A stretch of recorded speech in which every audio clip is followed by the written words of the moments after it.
Yes, it is that Starbucks.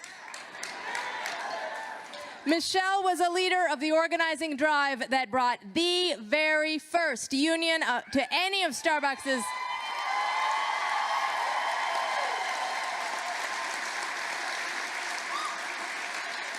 to any of Starbucks's 9,000 locations. And you saw what happened next. Suddenly, unions are cool in Gen Z. From Starbucks Workers United, Michelle Eisen.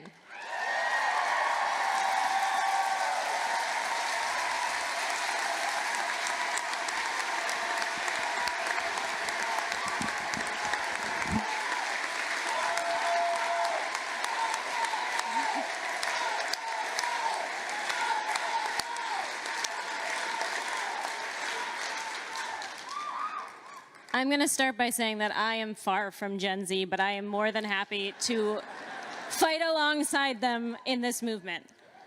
I started with Starbucks in 2010. I'm a production stage manager in the theater industry, and I needed a flexible part-time day job that would provide me with benefits.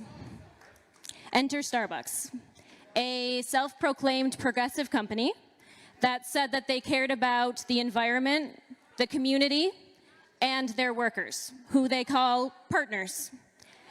And for a time after I was hired, I believed that to be true. Fast forward to June of 2021. I, like hundreds of thousands of service workers in the US, had worked through the bulk of the pandemic, putting ourselves and our families at risk daily. And in almost all cases, the companies that we worked for completely failed us. We were called essential, but we were treated like we were disposable. And I was done. I didn't know what I was going to do, but I knew I couldn't continue to work for a company that would so blatantly undervalue its partners. At most, I probably had a few months left in me. And then shortly after I made that decision, I received a text message from one of my fellow partners. And she asked me if I would like to get a cup of coffee after one of our shifts that week, which is weird because we literally serve coffee all day. But I agreed, and it was at that meeting that she asked me what I thought about Starbucks unionizing. To which I replied, I had never thought about it. I knew very little about organized labor, but I knew that it included very little of the service industry. But in spite of that, I asked her to tell me everything she knew, and when she finished, I calmly replied that I was interested, but I did not know how much time I was going to be able to commit. My industry was opening back up for the first time post-pandemic, and I was going to be busy with production work, but I was certainly not going to stand in their way. And then about a week after we filed our petition, I was called into my first anti-union meeting with Starbucks Corporate. And we sat in a circle in a hotel conference room and listened to Rosanne Williams, the president of Starbucks North America, at least until today when she tendered her resignation.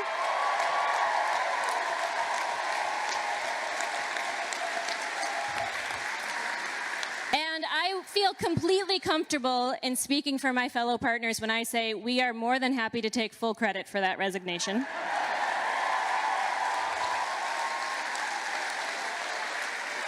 But in that meeting, we listened to her tell us that we are all partners and that the company has already done so much for all of us. And what more could we possibly be asking for? And I saw the looks on the faces of my coworkers as we were being bullied and manipulated into voting against our best interests. And that was the moment that I realized that I could not take a passive role in this fight. That not actively working against my coworkers was not the same as standing with them.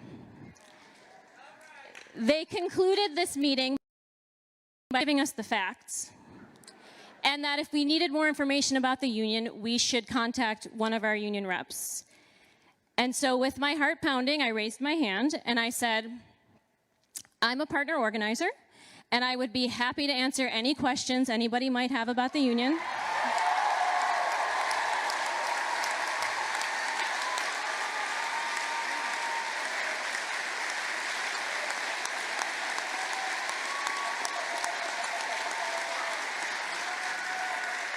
And there was no turning back from there. And on December 9th, 2021, we won the first Starbucks union in the US.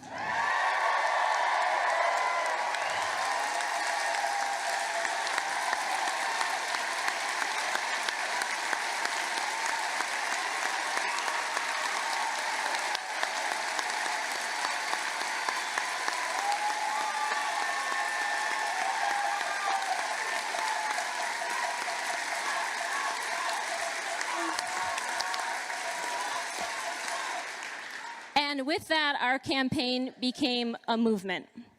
As of today, there are 160 unionized Starbucks in the country, with more joining that every single day. Just for reference, a little over 6 months ago, there were 0 unionized Starbucks in the US.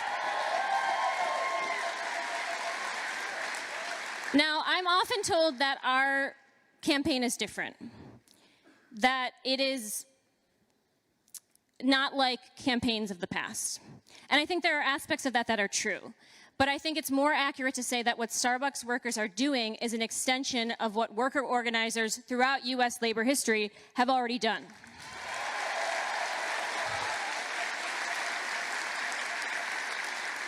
Now, we have successfully harnessed social media and video platforms to talk to and connect with workers across the country and the globe, and those have been unbelievable tools for our campaign. But I think the most important lesson of our success is that the basic essentials of organizing remain the same as they have for 100 years.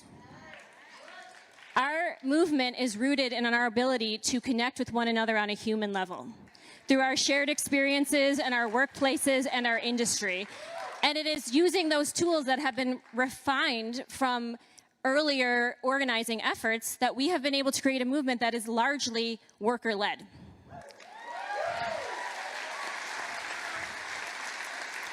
We refer to them as partner organizers, which is basically just means a worker from an organized store reaching out and connecting with a worker and helping them organize their store. We also take larger roles in other aspects of the campaign, such as communication, media, and broader strategy questions. I mentioned earlier that I didn't know much about organizing before this campaign, but I did know that it included very little of the service industry. And I think that's in large part because it has long been thought to be an industry that is unorganizable for a multitude of reasons. It takes an immense amount of support to take on a campaign like ours, especially when you're going up against a company like Starbucks, and many unions would think that too big a risk to take. Fortunately for us, Workers United was willing to take on that challenge.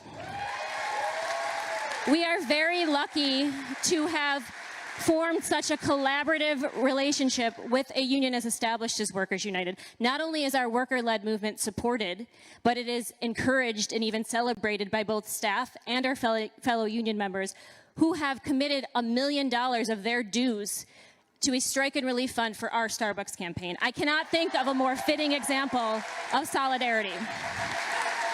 There is a very pervasive way of thinking that's drilled into most service workers.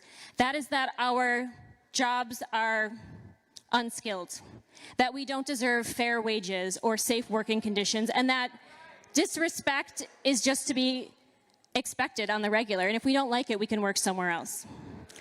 Ask anybody who has ever worked on a floor in one of these cafes, our jobs are far from unskilled. Our labor is valuable. We bring in billions of dollars a year for Starbucks.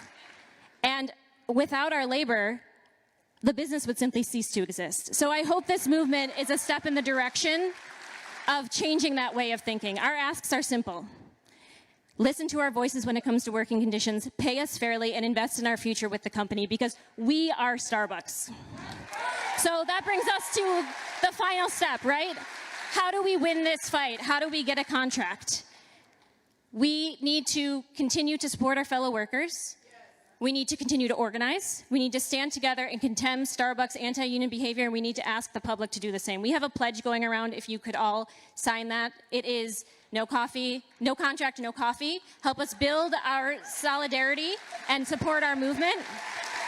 Because we're not only fighting Starbucks, we're fighting the public brand of Starbucks. And if Starbucks was the progressive company that it claimed it would be, it would recognize our rights to organize and be a leader in the industry. So I think the overall message here is that I have hope that that will happen at some point, because if there's any example of what this movement and the overall labor movement in the country is right now, it's that it's hopeful. So we will stand together and we will continue to fight together. Thank you.